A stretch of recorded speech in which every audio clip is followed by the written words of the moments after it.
내 원수가 나를 이기지 못하오니 주께서 나를 기뻐하시는 줄을 내가 알았나이다. 주께서 나를 온전한 중에 붙드시고 영원히 주 앞에 세우시나이다. 이스라엘의 하나님 여호와를 영원부터 영원까지 성축할지로다. 아멘. 아멘. 아멘 두 번이나 했고 우리까지 합치면 세 번 했거든. 예, 아멘 좋습니다. 하나님에 대한 사랑을 확인하는 것이고 한데 그 송창식 작곡, 송창식 노래 그리고 한성숙 작사곡에 보면 사랑이야라는 노래가 있어요. 아주 유명한 곡인데 어떻게 시작하는가 하면 당신은 누구시길래 이렇게 내 마음 깊은 거기에 찾아와 어느새 촛불 하나 이렇게 밝혀 놓으셨나요? 어느 별 어느 하늘이 이렇게 당신이 피워놓으신 불처럼 밤이면 밤마다 이렇게 타오를 수 있나요? 그래서 사랑이야 이런 곡이 있어요. 굉장히 유명합니다. 모르는 사람은 거의 없을 거예요. 세시봉 송창식 씨가 불렀기 때문에 아마 우리 세대, 저 세대의 한 10년 전으로는 거의 대부분이 다 할 거예요. 그리고 이제 영어 노래긴 한데 인간의 사랑에 대한 고백들에 대해서 제가 이제 이야기하면서 노라 존스 그 재즈 가수가 불렀는 What Am I To You라는 노래가 있어요. 그 가사에 보면은 이제 What Am I To You 나는 당신에게 무엇입니까? Tell me darling true 나의 사랑이여 나에게 진실을 말해다오. To me you are the sea 나에게 당신은 바다입니다. Vast as you can be 이거 아주 크다는 거죠. 바다처럼 넓고 and deep the shade of blue 바다처럼 깊다는 겁니다. When you are feeling low 그리고 당신이 정말 다운됐을 때 To whom else do you go? 당신은 누구에게로 갈 겁니까? See, I cry if you hurt. 당신이 아프다면 나도 울 겁니다. I'll give you my last shirt. 나의 마지막 남은 셔츠를 당신에게 주겠습니다. Because I love you so. 내가 당신을 사랑하기 때문에. 이런 식으로 계속 이렇게 전개가 됩니다. 그래서 인간의 사랑에 대한 그 표현들이 보면 어떻게 보면 굉장히 깊어요. 자기들의 마음을 이렇게 표현하는데 내면 세계를 표현하잖아요. 근데 사실은 하나님이 그렇게 우리에게 표현하고 계신 거예요. 오늘 성경 말씀을 통해서도 시편 기자인 다윗이 깨닫게 되는 내용들이 나옵니다. 그런데 그 사랑에 대한 그리고 하나님의 그 기뻐하시기 때문에 사랑하시는 그 대상에 대한 그런 것들을 생각하기 위해서 오늘 본문 말씀을 택했는데요. 특별히 시편 41편 1절부터 이제 배경을 본다면 이렇게 시작을 하고 있습니다. 가난한 자를 보살피는 자에게 복이 있으며 재앙의 날에 여호와께서 그를 건지시리로다. 이렇게 시작합니다. 여호와께서 그를 건지사 살게 하시리니 그가 이 세상에서 복을 받을 것이라. 주여 그를 그 원수들의 뜻에 맡기지 마소서. 재앙의 날에 우리 재앙을 많이 겪었는데 코로나 바이러스 시대도 일종의 재앙이잖아요. 총체적인 재앙입니다. 인류 전체가 겪었던 아주 큰 사이즈의 재앙이었는데 그것이 이제 거의 막바지에 이르러서 정리가 되고 있어요. 그래서 그 재앙의 날에 여호와께서 건져주시는 축복이 가난한 자를 보살피는 자에게 있다. 그래서 그 보너스의 원리거든요. 영적 보너스의 원리라고 볼 수가 있는데 여러분들이 일상생활 살아가는 가운데 내가 예수 믿고 그냥 살아간다. 이것뿐만 아니라 하나님 앞에서 행한 모든 선행에 대한 하나님의 특별한 보살핌이 있다는 것을 이야기를 해주고 있고 2절 말씀에 여호와께서 그를 지키사 살게 하시리니 그가 이 세상에서 저 세상이 아니고 이 세상에서 그죠? 저 세상은 천년만년이고 이 세상은 백년입니다. 차이를 둘 수는 없어요 사실은. 그렇지만은 여러분 이 세상에서 지지리도 가난하면서 힘들게 살고 싶은 생각은 이 세상에 아무도 없을 거예요. 그러나 그 복을 누리자면 하나님 앞에서 우리가 올바로 살아가고 가난한 자를 보살피는 것이 큰 보너스의 원리가 있다는 것을 성경적으로 보여주고 있어요. 3절 말씀에 여호와께서 그를 병상에서 붙드시고 그가 누워있을 때마다 그의 병을 고쳐주시나이다. 병에 치유하는 역사도 물론 우리가 기도함으로써 되지만 하나님께서는 그러한 하나님 앞에서 선행을 행하는 자에게 하나님이 기꺼이 그의 병을 고쳐주시겠다. 그러한 의미로도 해석할 수 있는데요. 칼빈 주석 시편 41편 1절을 어떻게 보면 이렇게 이야기합니다. 우리들은 성령에 의한 이 증거로 권면을 받아 경솔한 판단을 경계하도록 익히지 않으면 안 된다. 그러므로 우리는 고난당하고 있는 우리 형제들을 신중하게 판단해야 한다. 다시 말하면 그들이 구원받게 될 것을 바라지 않으면 안 된다. 그렇지 않고 만일 우리가 너무 조급하게 그들을 인정 없이 정죄한다면 이 바르지 못한 가혹함이 마침내 우리 자신의 머리에 떨어지게 될 것이다. 이렇게 칼빈이 그의 주석에서 해석을 했어요. 쉽게 말하면 어떤 형제라 자매라는 성도가 어려움을 겪기 때문에 저 사람 죄 때문이야. 그러면 그렇지. 그 사람 지금까지 한 행동을 봐. 여러분들 그런 식으로 쉽게 판단하지 말라는 겁니다. 그게 이제 칼빈이 주석에서 요점을 정리해 놓은 거예요. 봅시다. 이제 4절 말씀. 내가 말하기를 여호와여 내게 은혜를 베푸소서. 내가 주께 범죄하였사오니 나를 고치소서 하였나이다.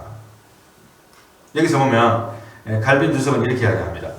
하나님의 영으로 인도하심을 받는 사람은 자기가 당하는 고통으로서 하나님의 경고를 받을 때 자기의 죄를 솔직히 인정하고 형제들이 하는 권고를 말없이 듣는다. 그럴 뿐만 아니라 자신하여 자기 죄를 고백함으로써 형제들이 권면할 필요조차 없게 한다. 여기서 다윗은 자기의 죄를 자기에게 돌리지 말아달라고 간절히 간구하고 자기가 하나님의 자비 안으로 피하고자 했음을 말했을 때 그는 버림받고 악한 자들과 자신을 구별하는 표적을 세우고 있다. 이렇게 칼빈은 주석했는데요. 내가 비록 범죄했지만은 나를 고쳐달라. 왜? 나에게는 회개할 대상도 있고 용서해 주시는 분도 계시고 그냥 일반적인 악인과는 다르다는 거예요. 내가 범죄하였을지라도 나에게는 용서라는 수단이 있는데 하나님으로부터 나오는 사유하심이 있다는 것을 믿었다는 것을 이야기를 하고 있는 거예요. 그래서 그러한 버림받고 악한 자들과 자신을 구별했다. 이런 식으로 칼빈이 주석에서 해석을 해주고 있습니다. 굉장히 중요한 거 아니겠습니까? 회개라는 거 이것은요 아무나 되는 게 아니더라고요. 물론 이제 성경적으로도 증명되지만 실질적으로도 내가 회개함으로 하나님 앞에 나온다든지 내가 죄인임을 깨닫고 예수를 믿게 된다는 것은 아무나 되는 게 아닙니다. 성령으로 되는 거예요. 여러분들이 잘나서 믿어지는 것도 아니고 제가 똑똑해서 믿어지는 것도 아니고 하나님의 성령으로 믿어지는 거예요. 할렐루야. 물론 죄를 밥 먹듯이 지으면서 회개하는 신앙생활의 습관 그런 것을 고쳐나가야 됩니다. 예수 믿는 사람으로서. 네. 이런 번씩 그렇지만은 이런 번씩 7번 뭡니까? 무한대로 이런 번씩 70 곱하기 7 이런 식으로 해갖고 뭐 490번 예수님이 용서해주고 491번째는 용서 안 해도 된다 이런 식으로 계산하는 것은 예수님의 말씀을 완전히 곡해하는 거예요. 그게 아니고 무한대로 끊임없이. 여러분 할 말 없어요. 우리가 나는 절대로 죽어도 그 죄는 용서 못해. 그게 죄입니다. 여러분 그게 바로 죄예요.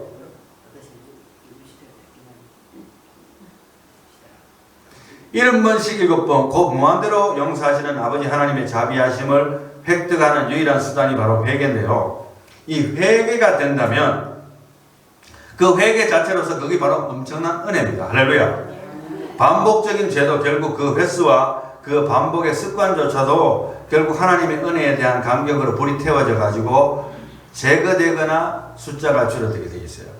우리가 주님 앞에 설 때까지는 이 성화라는 것이 100%는 사실 안 됩니다. 인정해야 돼요. 그렇지만은 예수의 피로 100% 구원을 받습니다. 할렐루야. 네. 그래서 그걸 명심하고 살아가야 될 줄 압니다. 자, 5절 말씀 가면 나의 원수가 내게 대하여 악담하기를 그가 어느 때나 죽고 그의 이름이 언제나 없어질까 하며 오늘 제가 이렇게 칼빈 주석을 인용을 많이 하는데요. 상당히 생각할 부분이 많더라고요. 보통 제가 칼빈 주석을 다이렉트로 인용을 안 하는데 한번 봅시다. 이 구절에 대해서. 칼빈은 이렇게 합니다. 다윗은 자신의 모범을 보이면서 우리가 더욱 하나님께 신뢰하도록 우리를 자극하고 격려한다. 왜냐하면 우리의 원수가 우리를 향하여 그 잔인성을 더 많이 폭발시킬수록 그러한 행위는 우리에게 하나님의 은혜를 더욱더 얻게 해주기 때문이다. 다윗의 원수들이 말한 그 저주는 다윗을 향한 그들의 정오가 얼마나 잔혹했던가를 보여준다. 그리고 쭉 가서 그의 원수들은 그의 생명과 함께 그의 이름에 대한 기억까지도 없어지기를 원했기 때문이다. 그의 이름이 언제나 없어질 거. 이름 다 지워버리죠. 지난번에 내가 이야기했듯이 예수쟁이, 예수 믿는 사람들의 타이틀이잖아요. 이 공인으로서의 타이틀이 조금 사람들이 비약해서 말하면 예수쟁이, 기독교인, 하나님의 사람, 예수 믿는 사람, 요 예수라는 이름이 들어간 것을 지워버리자는 겁니다. 마지막 때에 적그리스도의 노림수는 바로 뭔가 하면 이 예수의 이름을 못 부르게 입을 막아버리는 거예요. 그게 이미 오바마 시대 때도 실행이 됐었고, 그리고 한국에서도 뽕을 받아가지고 그죠? 자기의 표현의 자유를 바꿔서 남에게 피해를 준다는 의미로서 함부로 하지 못하도록 종교의 자유를 짓밟아버렸죠. 그 주눅든 그리스도인들과 교회들이 말을 함부로 못하고, 또 요즘 말 함부로 하면 또 고소하고 희한한 세대에 살고 있습니다. 그렇다고 해서 우리가 말을 함부로 하라는 건 아닙니다. 그렇지만은 내가 믿는 예수, 그것을 이야기하기 때문에 왜 피해를 합니까? 가만히 생각해 보니까요, 왜 기독교가 그렇게 핍박을 받을까? 성경을 떠나서 한번 생각을 해봤습니다. 나는 기독교인이지만 믿지 않는 사람이 왜 그렇게 미워할까? 예수 믿으면 천국 간다. 얼마나 좋은 복음입니까? 그런데 왜 기독교인들이 미움받을까요? 예수만이 천국입니다. 예수가 아니면 다 아니고 다 지옥 갑니다. 이게 복음이거든요.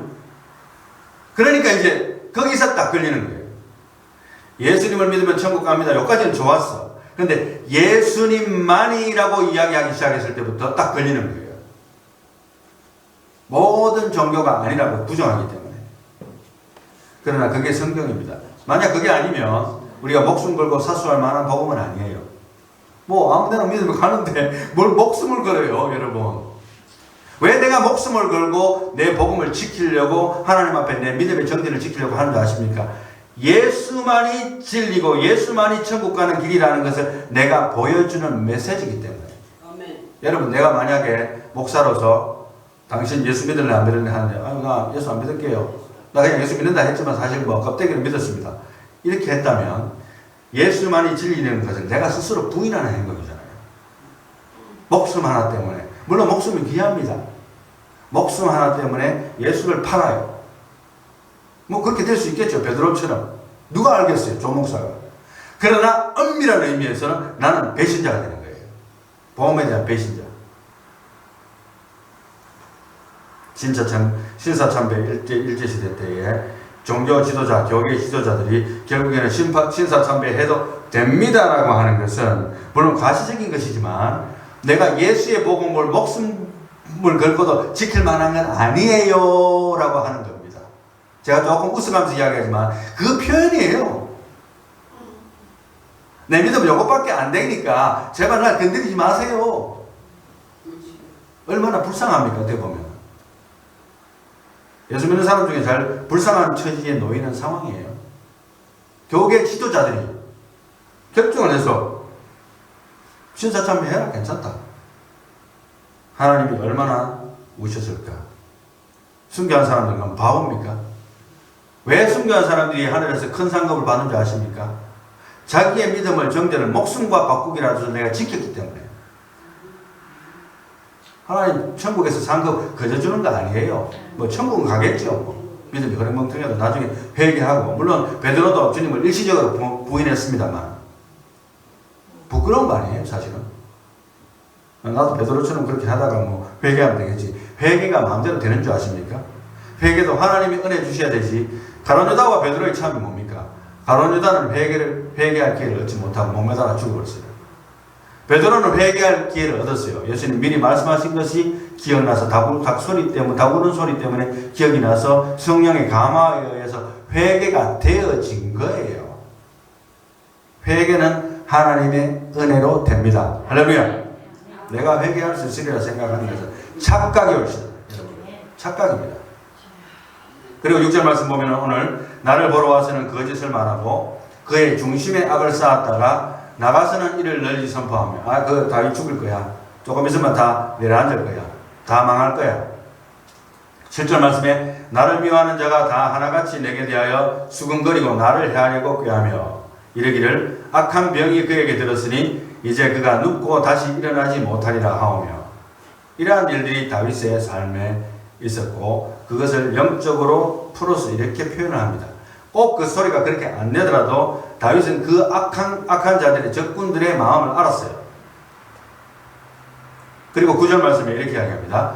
내가 신뢰하여 내 떡을 나눠 먹던 나의 가까운 친구도 나를 대적하여 그의 발꿈치를 들었나이다. 여기서 보면 칼빈 주석이 이렇게 이야기합니다. 다윗은 이 시안에서 자신에 관하여 말하지만 그는 평범하고 개인적인 사람으로서가 아니라 그리스도의 인격을 나타내고 있는 사람으로서 말하고 있음을 알아야 된다. 즉 하나님의 대변인이라는 거예요.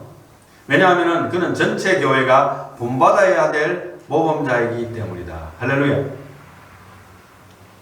여기서 이제 발꿈치를 들었다는 표현은 말이 이제 뒷발질을 하잖아요. 팍 차잖아요. 그러니까 은혜를 원수로 갚을 때 쓰는 유대 문학적인 표현이랍니다. 은혜를 원수로 갚을 때 말이 뒷발질 하듯이 발꿈치를 들었다 이런 표현을 하고, 그리고 내 떡을 먹는 자라는 것은 함께 식사하며 교제를 나눌 정도로 교분이 두터운 친구들을 이야기하는 유대문학적인 표현이기도 합니다. 뭐 동서고금을 막론하고 이건 비슷한 표현이죠. 이제 이 구절은 가룟 유다의 배신에 대한 구약 성경의 예언을 인용한 것이라고 했는데요. 즉 시편 41편 9절을 인용을 한 거예요. 성경 말씀에 요한복음 13장 18절에 세족시 9에 예수님께서 이렇게 말씀하십니다. 내가 너희 모두를 가리켜 말하는 것이 아니니라. 나는 내가 택한 자들이 누구인지 알미라. 그러나 내 떡을 먹는 자가 내게 발꿈치를 들었다 한 성경을 응하게 하려는 것이니라. 그 다윗의 시편의 성경의 그 기록이 나의 삶에 적용이 됐기 때문에 예수 그리스도의 삶에 그것을 내가 응하게 하기 위해서 그 내 떡을 먹는 자가 내게 발꿈치를 댔다 하듯이 가룟 유다에게 떡을 줬습니다.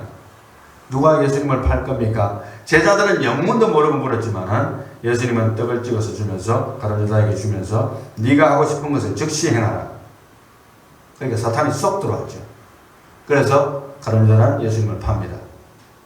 좀 희한한 경우 같지만 그만큼 일단 사탄이 한번 뒤집어 씌우면 사람은 거기에 종이 되는 거예요. 10절 말씀에 그러하오나 주 여호와여 내게 은혜를 베푸시고 나를 일으키사 내가 그들에게 보응하게 하소서.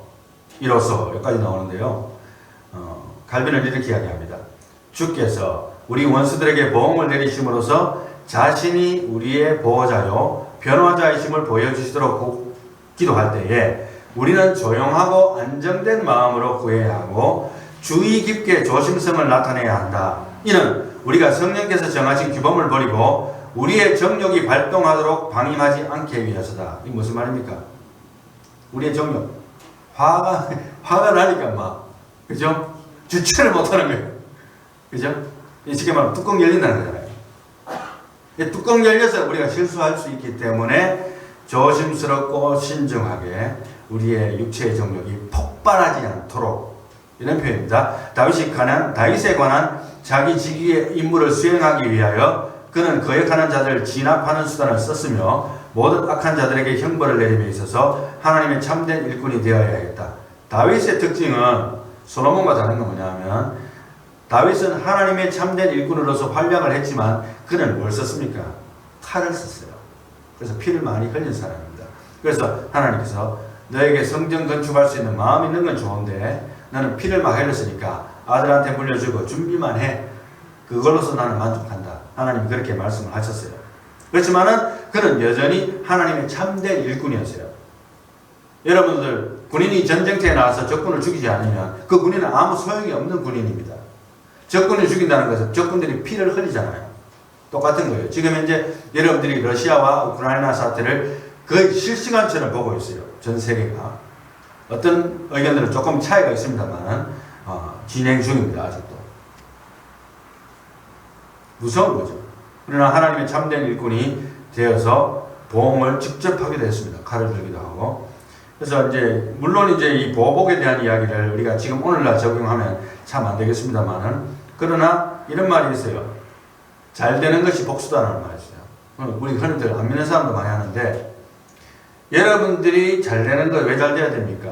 하나님의 영광을 드러내고 안 될 거라고 하는 원수들의 입이 싹 닫히게 하기 위해서 하나님 내가 잘 돼야 됩니다. 뭐 그것이 어떠한 방향으로든지 우리가 이 세상에서도 하나님의 축복받는 삶으로 나타나야 돼요. 1년 365일, 10년, 20년, 30년 어려서 태어나서 죽는 그 순간까지 하나님의 자녀가 그냥 거지로 살아간다. 있지 않는 이야기입니다. 일시적으로 다운될 수는 있어요. 그런 것은 없습니다. 할렐루야. 비성경적이에요. 하나님 그냥 안 놔둬요. 내가 계속해서 나쁜 길로 가지 않는 한은. 그래서 잘 되면 하나님 탓이고 못 되면 내 탓입니다. 이걸 분명히 하시고 신앙생활 하시기 바랍니다. 이제 본문 말씀 11절부터 13절까지를 영어로 한번 풀어보고 결론을 내리도록 하겠습니다. By this I know. 이로써 내가 알기는 that you are pleased with me. 하나님 당신은 나를 기뻐하십니다. 알았다는 거예요. 누가? 다윗이. 하나님 나를 기뻐한다는 걸 알았고 Because my enemy does not shout in triumph over me. 왜냐하면 그 원수들이 나에게 정복을 선언하지 않기 때문에 결국 그들이 나에게 패했다는 겁니다. 나는 승리했다는 겁니다. 왜? 당신이 나를 기뻐했기 때문에. 그게 증거라는 거예요. 예수 믿는 것은 받은 증거 많도다. 60년을 예수 믿었는데 나에게 받은 증거 하나도 없다. 그건 이상한 겁니다. 정말 이상한 거예요. I just don't get it. 하나 정도는 있겠죠. 죄송합니다. 좀 열을 냈는데 그만큼 그게 중요한 것 같아요. 12절 말씀. As for me, 나에게는 you uphold me in my integrity. 나의 integrity, 나의 진실성과 신뢰성을 나를 올려주셨습니다. And you set me in your presence forever. 그리고 나를 당신의 존전에다가 올려놓으셨습니다. 영원히. 천국 간다는 거예요. 하나님 앞에서 나는 구원받은 자라는 거예요. 누가 뭐라 해도 내가 엎치락뒤치락 했다 하더라도 결국에는 당신이 나를 꽉 잡고 있다는 것을 내가 알고 나의 인테그리티라는 것은 다윗 자신의 어떤 선함보다는 하나님께서 내게 주신 그 진실성과 신뢰성, 하나님을 붙들고 있을 때에 내 모든 죄가 사유받을 뿐만 아니라 내가 하나님 앞에 의롭다 하심을 받는 그것까지 포함해서 그래서 진실성과 신뢰성을 내세울 수가 있었던 것이죠. 아니라면 아마 해석이 안 될 거예요. 다윗의 일생은. 13절 말씀에 Blessed be the Lord. 주님을 찬양하라. The God of Israel.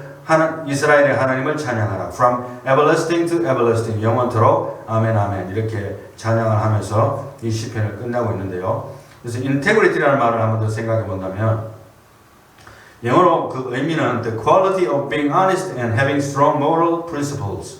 moral uprightness. 아주 누가 보든지 안 보든지 간에 그 사람의 그 올고덕을 이야기할 때 쓰는 말이에요. 그러나 이제 또 다른 말로 하면은 또 다른 한 의미로는 the state of being whole and undivided. 나누어질 수 없는 한 가지를 말하는 거예요. 지금 현재 우크라이나 사태에서 우크라이나가 포기할 수 없는 협상 조건이 하나 있더라고요. 그것은 뭐냐 하면은 우리는 영토를 포기 못한다. 뭐 이미 뺏기고 난 다음에는 그렇게 해봐야 소용이 없겠지만 그러나 일부적이 뺏길 수도 있을 수도 있어요, 지금. 그렇지만은, 어떻게 될지, 그건 하나님만 아시는데, 지금 서방에서 많이 도와주고 있고, 초기에 짧은 시간에 끝날 줄 알았던 전쟁이 지금 2달째 계속됐는데, 시간이 많이 걸리는 관계로, 지금 막바지에 미국과 전 우방국들이 지금 무기 지원을 지금 왕창 하고 있어요. 그래서 지금 현재, 러시아가 쉽게 뭉개지는 못할 것 같아요. 하여튼 뭐, 우리가 또 기도도 하고, 하나님의 백성들이 거기에서 다시 회복할 수 있도록. 안타까운 것은 우크라이나 대통령이 조지 부시가 september 11 터졌을 때에 했던 것처럼 연설할 때에 시편 23편을 낭독하지 못했다는 게 참 안타깝습니다. 하나님의 이름을 선언하고 하나님의 도우심을 구하는 것이 대통령부터 시작됐다면 하나님이 어떻게 인도하셨을까 하는 생각도 해봤어요. 왜? 우리가 믿는 사람이기 때문에. 그 우크라이나를 위해서 기도하고 거기에 있는 믿는 자들을 위해서 기도해야 되겠지만 territorial integrity라고 합니다. 그러니까 영토에 대한 어떤 그 고기성 그것만큼 우리가 포기할 수 없다. 쉽게 말하면 한국이 독도는 우리 땅 하고 항상 일본하고 싸우잖아요. 내 영토만은 내 포기 못하겠다는 것이 이 땅에 사는 사람들도 거기에 대한 인테그리티를 존중한다는 거예요. 그만큼 다윗의 인테그리티는 결국에는 my integrity라고 했지만 그것은 his integrity, your integrity, 당신의 integrity. 하나님의 의가 나한테 심어진 것이죠. 사유하심의 은총에 의해서. 그래서 결국에는 다윗의 범죄, 우리아의 아내를 바세바를 범하고 또 충신 우리아를 죽이게 만들고 이러한 파렴치한 인간이 됐는데 사실은 퇴출돼야 돼요. 퇴출돼야 돼요. 천국에서도 퇴출돼야 돼요. 그 사람은. 그럼에도 불구하고 하나님은 그의 회개를 받으시고 그의 인테그리티를 회복시켜 준 건 실제로 놀라운 겁니다. 그 믿음의 조상이에요. 대명사로 불려버렸어요. 상당히 앞뒤가 안 맞지만 그것이 바로 회개를 통한 회복의 하나님의 역사를 보여주는 큰 단면입니다. 자, 오늘 설교 제목을 제가 나를 기뻐하시는 하나님이라고 하지 않고 나를 기뻐하시는 당신이라고 제가 표현을 해봤어요. You are pleased with me 라는 것을 그대로 제가 따옴표를 따와가지고 성경 말씀대로 당신은 나를 기뻐하십니다 이런 표현이거든요. 여기 보면 그러나 주 여호와께서 내게 은혜를 베푸시고 나를 일으키사 내가 그들에게 보호하게 하소서. 11절 말씀에 내 원수가 나를 이기지 못하오니 주께서 나를 기뻐하시는 줄을 내가 알았나이다. 아멘. 근데 이제 10절 말씀에 그것이 어떤 기도처럼 되어 있거든요. 기도의 응답이 곧 11절이 아닌가 제가 이렇게 한번 해석을 해봅니다. 그렇게 기도로 하면서 내가 그들에게 보응하게 하소서 원수에 대한 기도를 했는데 원수가 나를 이기지 못했다는 거예요. 11절 말씀. 그게 기도 응답이잖아요. 그러니까 기도 응답을 통해서 영적인 생동력이 회복돼요. 이게 하나의 증거 있는 삶의 하나의 표본이에요. 예수 믿는 것은 받은 증거 많도다. 영적인 생동력이 회복되어지고 유지되어지고 지속되어진다는 거예요. 기도 생활과 그 응답의 내용들이 이어지게 된다는 겁니다. 그것이 하나이든 두 개이든 그것이 많든 적든 간에 그것이 하나의 샘플로서 지금 현재 10절과 11절이 보여주고 있는데 기도의 구체적인 내용과 포괄적 기도의 병행성이 사실 필요한 것을 보여주는 거예요. 그래서 하나님 앞에서 내가 기도한 것이 응답됐구나. 다른 사람 몰라도. 그래서 그거를 기도 응답을 이렇게 자랑하는 것은 어떤 교만이라기보다도 하나의 테스트모니, 간증이 되잖아요. 그래서 가끔은 우리가 교만하지만 않다면 내가 하나님 앞에 기도 응답 받은 것을 나누는 것도 상당히 괜찮을 것 같아요. 그래서 성도 간에 저는 그렇게 생각을 합니다. 그래서 우리가 큰 포괄적인 기도도 많이 해야 되겠지만 그러나 구체적인 기도를 왜 합니까? 내가 구체적으로 기도한 게 하나님 앞에 응답받았을 때 할렐루야! 그리고 또 그것을 간증하고 그죠? 목회자도 마찬가지고 여러분도 마찬가지고 그래서 하나님이 살아계시는구나. 조금 맛을 봐야 돼요. 전혀 나는 하나님 살아계신지 모르겠습니다 하면 구체적인 기도를 시작하시기 바랍니다. 그래서 나만이 아는 당신이라는 표현을 할 수 있는데 나를 기뻐하시는 하나님을 내가 기도 응답을 통해서 체험했습니다. 원수들이 나를 이기지 못하는군요. 나는 힘이 없고 약하지만 하나님이 나와 함께 하셨습니다. 이런 표현인데 이제 나를 기뻐하시는 당신 이렇게 했는데 우리가 앞부분에도 이야기했습니다만은 하나님이 나를 기뻐하신다는 것을 기도 응답을 통해서 다윗이 체험했다. 그래서 나도 기도했을 때에 하나님께서 나의 기도에 응답하시는 걸 체험하게 되면은 하나님이 살아계시고 하나님이 나를 사랑하시는구나 하는 것을 맛을 볼 수가 있는 거예요. 물론 성경 말씀을 통해서 확인하는 것도 중요하지만 나의 삶 속에서 함께 하시는 하나님. 그래서 보면 많은 사람들이 좀 전에 앞에 제가 왜 사실은 가스펠송도 아닌 그죠? 그런 성창식의 노래를 들으면서 이야기하는가 하면 제가 이렇게 가스펠송 가사도 많이 봤지만 수많은 가스펠송 가사들이 어떻게 적혀있는가 하면 굉장히 드물게 1인칭 아니면 2인칭으로 되세요. 하나님이 우리에게 말씀하시는 듯한 표현. 그러니까 왜 슬퍼하느냐 왜 낙심하느냐 이런 식으로 하나님이 우리에게 말씀하시는 1인칭 아니면 하나님 당신은 너무 사랑스럽습니다. 이런 표현들로 했는 가사들이 있긴 있는데 극히 드물고 대부분은 3인칭. 그는 여호와 창조의 하나님. 3인칭이잖아요. 그러니까 하나님 그는 당신이 아니고 하나님 그는 자꾸 히로 자꾸 하다 보니까 조금 멀게 느껴지더라고요. 그런데 유행가 가사들은요 3인칭이 거의 없어요. 1인칭 아니면 2인칭입니다. 나와 너, 당신과 나, I love you, you love me. 이게 관계성에 있어서 드러나는 모든 생각들을 조목조목 적어가지고 사람들이 만들어내는 언어 중에서 가장 아름다운 언어만 골라서 충격요법을 써가면서 가사를 짓습니다. 거기에다가 음률도 가장 아름다운 음을 거기에 가사에 맞는 언어를 또 맞춰요. 오늘날은 그런 작업들이 엄청나게 뛰어나게 발달했지요. 그런데 보면 하나님에 대한 찬양에 대한 그 이야기들이 사실은 내용들이 그대로 그냥 옮겨가지고 하나님을 찬양하는데 적용하면 똑같은데 인간을 사랑하는데 붙이기에는 너무 고귀하게 붙여놨어요. 여러분, 인간의 사랑과 하나님의 사랑의 차이가 뭡니까? 인간의 사랑은 유한한 거예요. 우리가 사는 동안만 적용되고 죽은 다음에 마음에 남아있을지는 몰라도 그 마음에 남아있는 것조차 그 사람이 죽으면 그건 끝이 나요. 유한한 겁니다. 그러나 하나님과 우리의 사이는 영원한 것이고 영원한 것을 아름답게 표현하기 위해서 저는 가스펠송 작사가는 아닙니다만 그래서 많은 경우에 그 가스펠송들을 2인칭으로 내 혼자서 그죠? 3인칭으로 되어 있는 거는 1인칭이나 2인칭으로 바꿔가서 한번 불러보면 너무 은혜가 되더라고요. 그래서 세상 노래에서도 연인들의 사랑을 표현하지만 그 모든 가사들이 사실은 하나님께 드려야 될 것이 너무 많고 세상 사람들은 그렇게 고귀한 것이 아닌데도 불구하고 이 유한한 세상에서도 그렇게 낙을 치잖아요. 그래서 여러분들 세상 노래 생각나거든. 그걸 싹 바꿔가고 하나님께 드리세요. 그래서 나의 모든 마음을 하나님 앞에 드리고 하나님이 나를 사랑하시는구나. You and me. 하나님과의 나의 관계. Personal relationship. 그러니까 내가 교회에 나오기 때문에 하나님 그분은 위대하십니다 라고 사람들에게 이야기하는 것보다도 내가 믿는 하나님 위대하시고 또 내하고 하나님 앞에 기도할 때는 하나님은 당신이고 나는 납니다. You and me예요. 이 relationship이 있다면 기뻐하시고 하나님이 나를 기뻐하시는구나.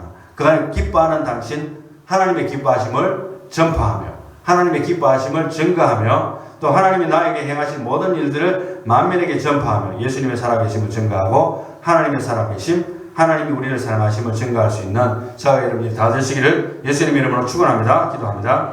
하나님 감사합니다. 인간에게 빼앗겨버린 많은 사랑들의 노래가 흘러나오고 있었습니다. 그러나 정작 그 모든 노래들의 가사들이 하나님께 바쳐져야 될 것들이고 결국에는 우리 시편 기자들이 노래한 것들처럼 하나님과의 깊은 관계 속에서 결국에는 그 기도 응답을 체험할 뿐만 아니라 하나님이 나를 기뻐하신다는 걸 깨닫고 하나님의 사랑을 깨닫고 노래했습니다. 과연 우리 속에서 노래가 있습니까? 찬양이 있습니까? 우리의 마음 속에서 우러나는 하나님 당신에 대한 노래가 있습니까? 아버지 하나님이 참으로 우리가 우리의 마음 속에서 우리의 입술 속에서 우리의 생각 속에서 하나님을 찬양하는 사랑의 메들리가 살아날 수 있도록 회복할 수 있도록 축복해 주시옵소서. 하나님이 기뻐하심을 자각하고 하나님께 사랑으로 노래할 수 있는 우리의 남은 여생이 될 수 있도록 축복해 주시며 이 사랑의 전달자가 될 수 있도록 또한 축복해 주시옵소서. 예수님 이름으로 기도하옵나이다. 아멘.